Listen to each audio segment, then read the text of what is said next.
السلام علیکم دوستوں، آپ دیکھ رہے ہیں اسلامک آفیشیل اپلوڈز اور آج ہم بات کرنے جا رہے ہیں اسلامی تاریخ کے ایک عظیم شخصیت جن کا لقب ہے فاتح اعظم اور وہ ہیں سلطان صلاح الدین ایوبی۔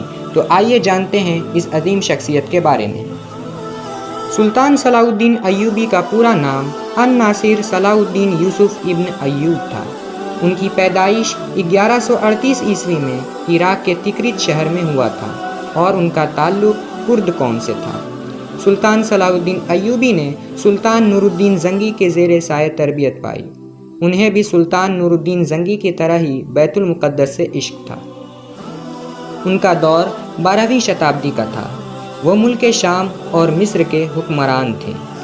شام اور مصر کے سلطان نور الدین زنگی کے وفات کے بعد ان کے 2 بھائی حکمرانی کرنے لگے، لیکن جب ایک کے بعد ایک دونوں بھائیوں کی وفات ہو گئی تب نور الدین زنگی کے سب سے وفادار اور قریبی سلطان صلاح الدین ایوبی کو شام اور مصر کا حکمران بنایا گیا۔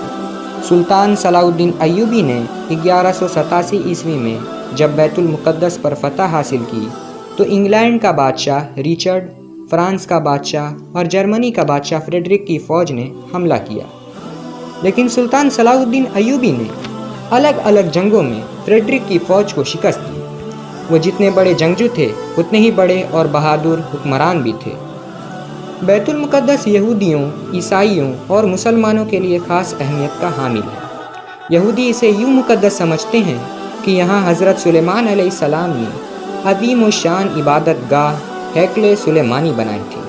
عیسائی اسے اس طرح اہم جانتے ہیں کہ یہاں حضرت عیسیٰ علیہ السلام نے تعلیم و تبلیغ کا سلسلہ جاری رکھا تھا، اور مسلمانوں کے لیے یہ جگہ اس لیے مقدس ہے کہ اس قبلہ اول سے سرور کونین حضرت محمد صلی اللہ علیہ وسلم نے سفر معراج کیا تھا۔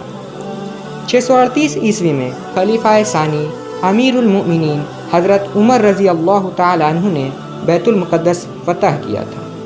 ان کے بعد یہ کارنامہ سلطان صلاح الدین ایوبی نے کیا تھا۔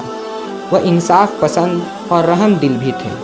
یہی وجہ ہے کہ یورپ کے تاریخ لکھنے والے بھی ان کو ادب سے دیکھتے تھے۔ ایک بار جب انگلینڈ کے بادشاہ ریچرڈ نے مسلمانوں سے اقرا کا قلعہ فتح کر لیا اور اس کے بعد مسلمانوں نے جواب میں قلعے کو گھیر لیا اور جنگ شروع ہو گیا، اسی وقت ریچرڈ بیمار پڑ گیا اور کوئی اچھا حکیم نہیں مل رہا تھا۔